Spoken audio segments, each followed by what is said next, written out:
Here's what's coming up on The World Today. One of 4 men accused of killing former Lebanese Prime Minister Rafik Hariri is convicted by a special UN-backed court. The World Health Organization says the world needs to prevent against what it calls COVID-19 vaccine nationalism, as it simultaneously says young people are becoming drivers of the coronavirus. Plus, former U.S. First Lady Michelle Obama kicks off the Democratic National Convention with a scathing review of President Donald Trump. A warm welcome to the program. I'm Akaite Afia. Thanks for staying with us. We began with a UN-backed tribunal today convicting a Hezbollah member of conspiracy to kill Lebanon's former Prime Minister Rafik al-Hariri in a 2005 bombing that set the stage for years of confrontation between Lebanon's rival political forces. Salim Ayyash and others, all from the Shia militant group Hezbollah, had been on trial since 2014. The tribunal found that there was insufficient evidence against the 3 other men charged as accomplices in the bombing, and they were acquitted.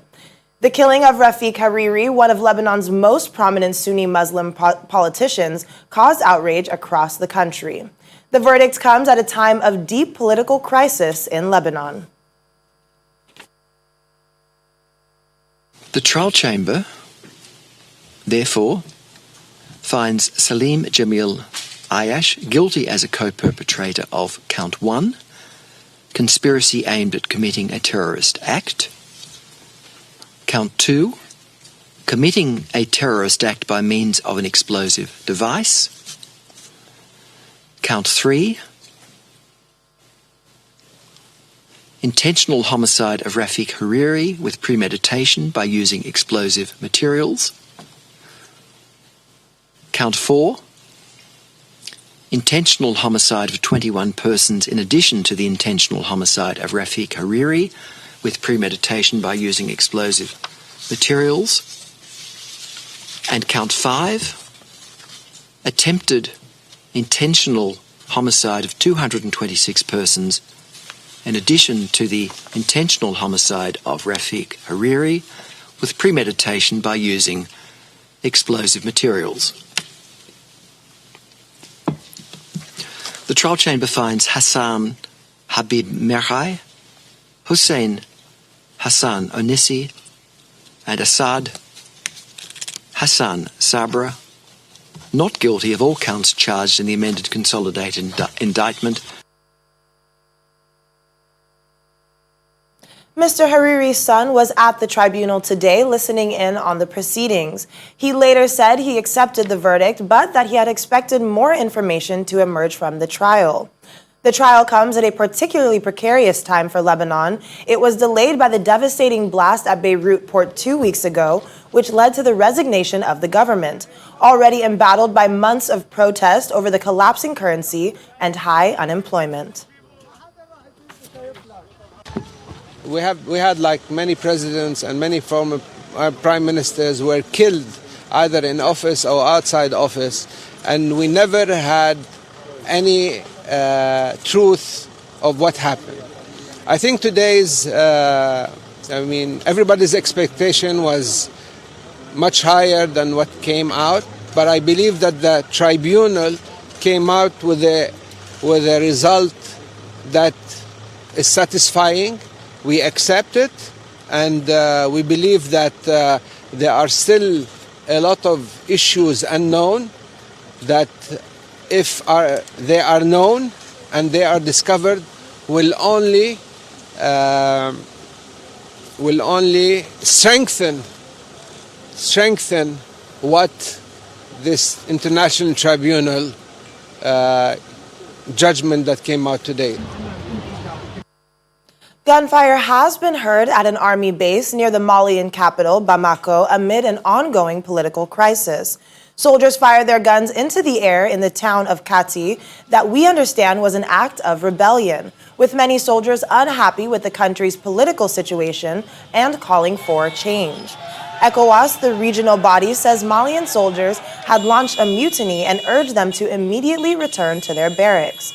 Interestingly, opposition supporters celebrated on hearing news of the mutiny against the president.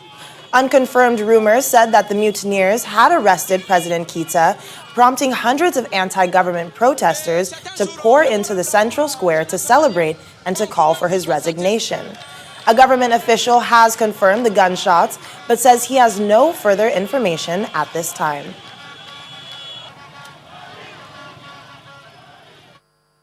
Let's turn to Belarus as the main opposition leader, Svetlana Tikhanovskaya, speaking once again from Lithuania, where she has been for the past few days, called on protesters in the capital of Minsk to act and to not sit still. She posted the address on social media. The capital has witnessed mass protests against President Alexander Lukashenko, who won the recent presidential election with over 80% of the votes. Tikhanovskaya's husband, an anti-government blogger, remains in jail in Belarus, and today, his birthday, protesters gathered outside the prison where he is being held. Sergei Tikhanovskaya turns 42 years old and was imprisoned alongside other rivals of President Lukashenko ahead of the August 9th poll.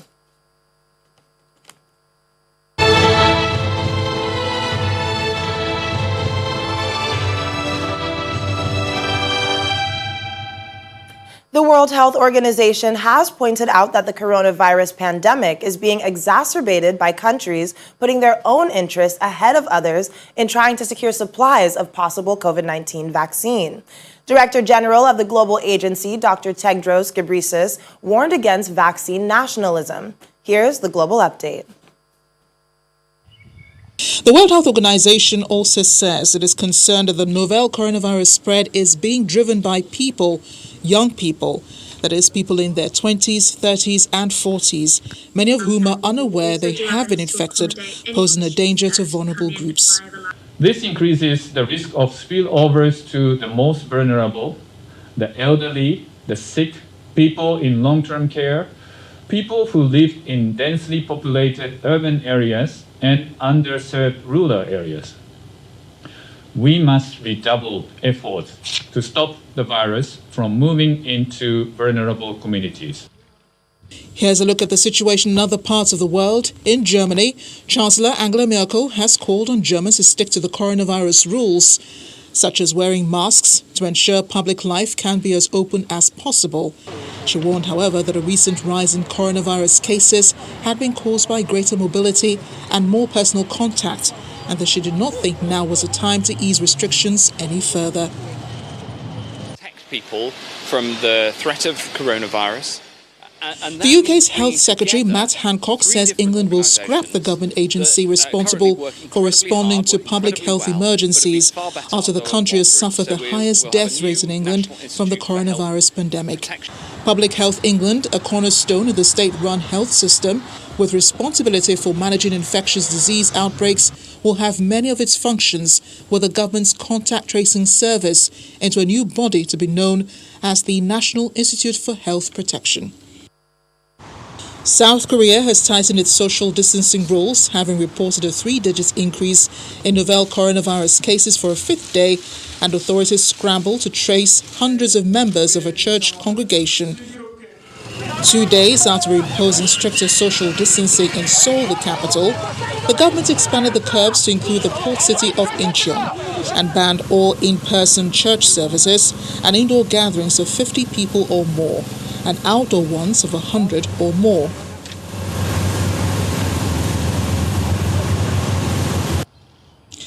And Australia's second most populous state of Victoria has reported its lowest daily rise in new coronavirus cases in a month today, stoking hopes that a second wave of infection in the state is easing. The state, the epicenter of the latest COVID-19 outbreak, recorded 17 deaths from the new coronavirus in the last 24 hours, a day after recording its deadliest day of the pandemic with 25 casualties. It reported 222 cases, compared with 282 on Monday. Finally, in the United States, some schools are once again turning to online learning as the number of COVID-19 cases in the country reached more than 5.4 million. As the pandemic situation is growing, more die in the country. Some reopened schools were forced to switch back to online learning following campus COVID-19 clusters.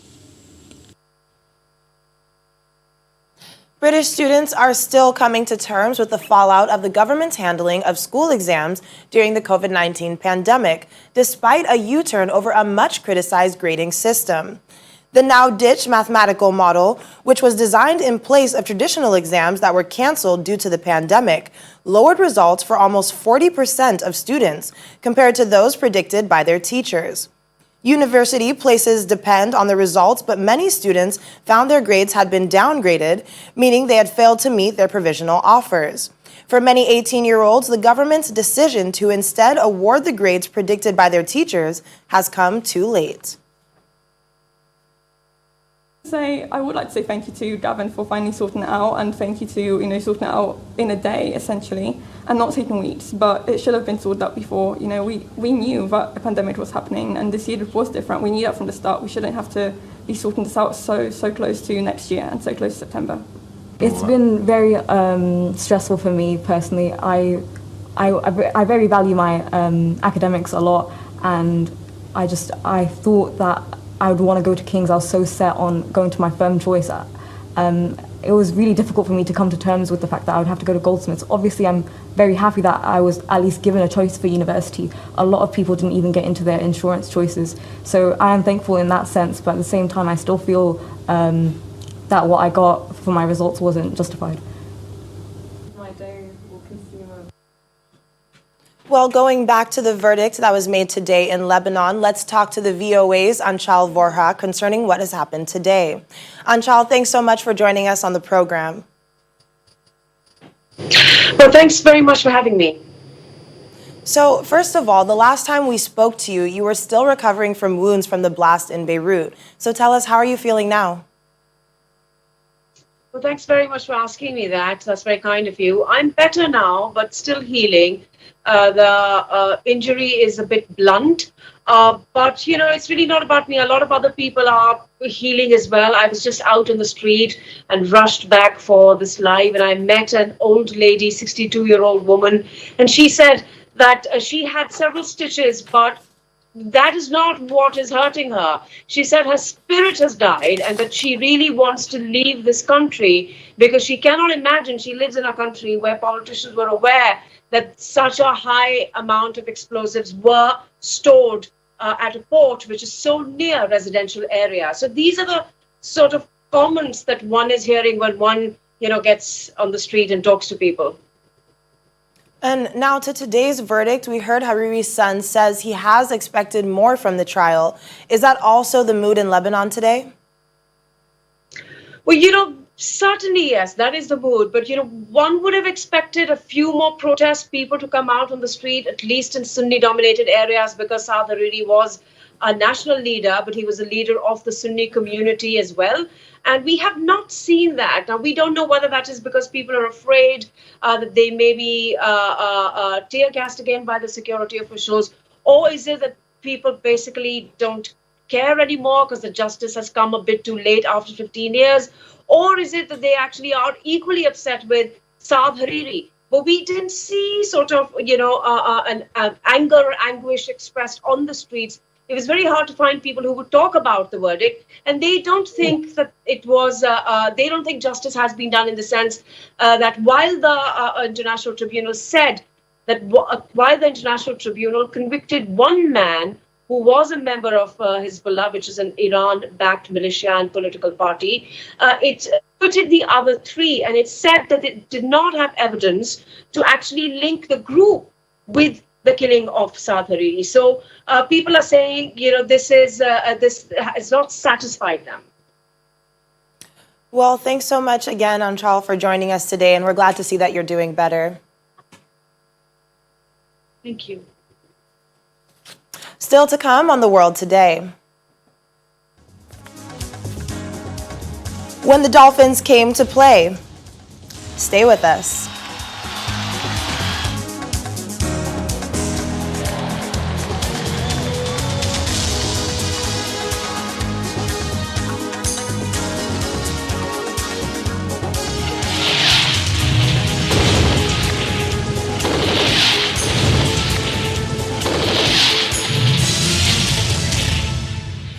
Thanks for staying with us. You're watching The World Today on Channels Television.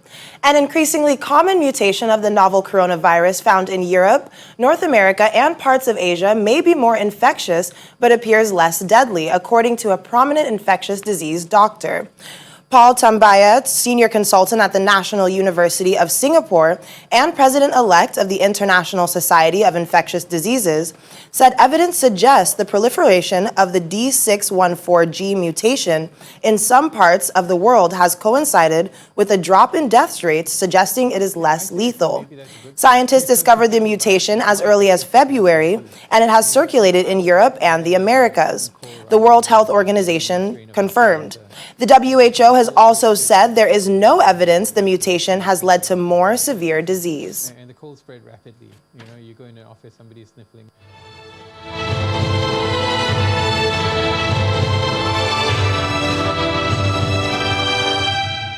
Former First Lady Michelle Obama launched a scathing attack on President Donald Trump on the first night of the Democratic National Convention on Monday, August 17th, calling him the wrong president for the country and urging Americans to elect Joe Biden in November to end the chaos created by Trump's presidency.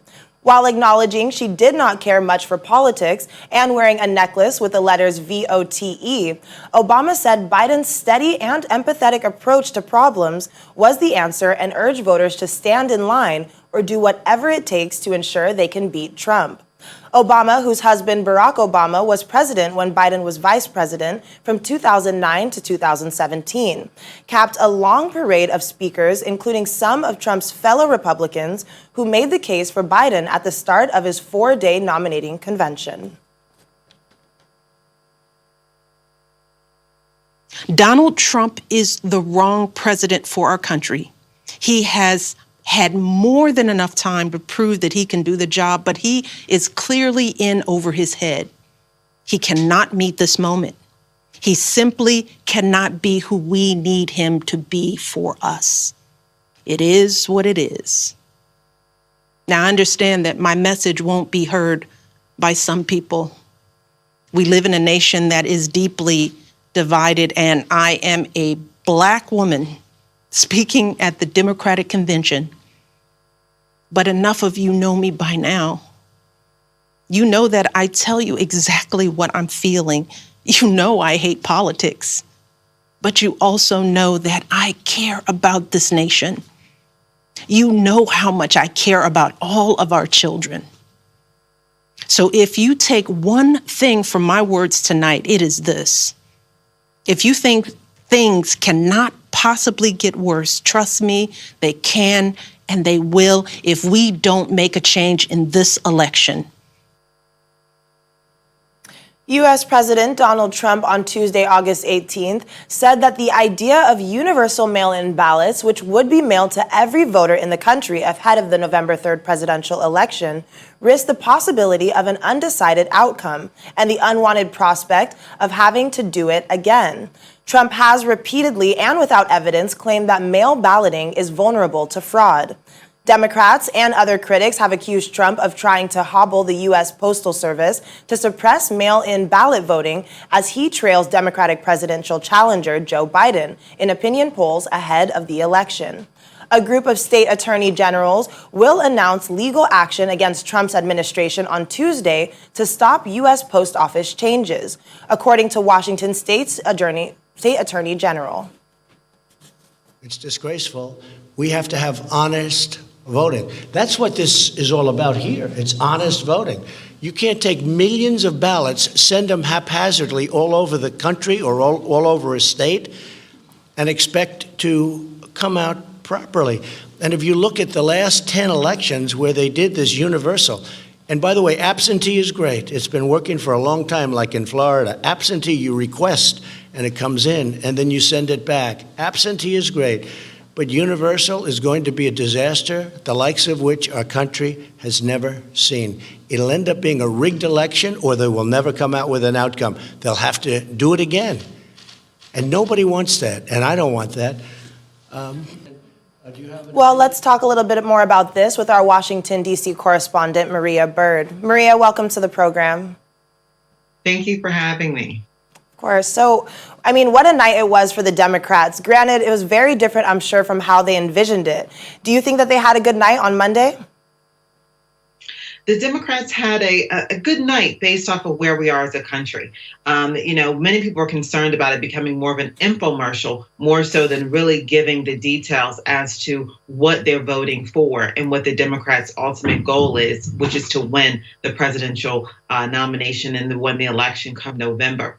Now, as we said before, this is going to be a very interesting race as we get closer and closer to November. Now that we have a vice presidential pick, many people are looking forward to seeing Joe Biden and Kamala Harris take the stage on Thursday evening. But this Democratic National Convention is really about togetherness. If you listen to the words that were coming out of the individuals that spoke last evening, they were really focusing on bringing the country together. As we saw, there were Republicans that spoke on behalf of Joe Biden. There were individuals that had been impacted by COVID-19 that spoke out. There were elderly individuals. And so it was really about making the country a better place. It was less about partisanship and more so about making the country better in the future. Well, you spoke a little bit about bringing everyone together. So let's talk about the speech by the former First Lady. I mean, it was one of the most unifying heard in recent days, and I'm sure the atmosphere would have been different had she delivered it in person. But do you think it really hit home for many Democrats, especially those who may be undecided on who to vote for until Election Day? Well, it definitely hit home for many Americans. I think that many Americans were waiting to hear something very strong coming from, and who better than the former First Lady. To have something that strong coming from her as to what their decisions should be. Now, again, yes, you're exactly correct. The atmosphere is very different in a normal Democratic National Convention. I was fortunate to have been there for the first election of President Obama in Denver, Colorado, and the atmosphere is one that is unprecedented. And so, yes, it would have been different, but I think that we're in times that the division is so stark that we could have potentially seen what we saw when Bernie Sanders and Hillary Clinton, their last race for the nomination, where people were actually on the floor chanting for Bernie Sanders. And so that is not, I think, where the Democratic Party is looking for Democrats to go. They're looking for a more focus on unity. So even though these are tough times, this was one that I think will benefit in the long run for the Democratic Party. Well, Maria, thank you so much for joining us today. Stay safe. Thank you. A pod of dolphins were seen playing with jet skis and their riders on the Dorset coast on Saturday, August 15th.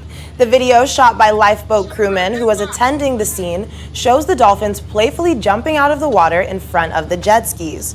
2 lifeboats were dispatched to the area after Weymouth RNLI received a call reporting a jet ski on fire in Ringsted Bay on Saturday afternoon.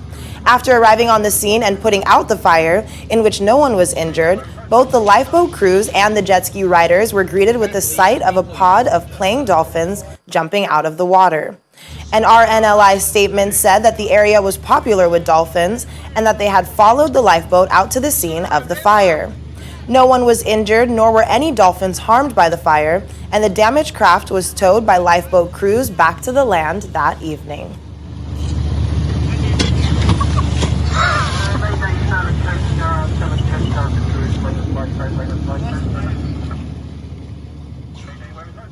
It must have been beautiful for them to witness that in person. Well, that's all for the world today. I'm Akaite Afia. Thank you so much for joining us. Stay safe.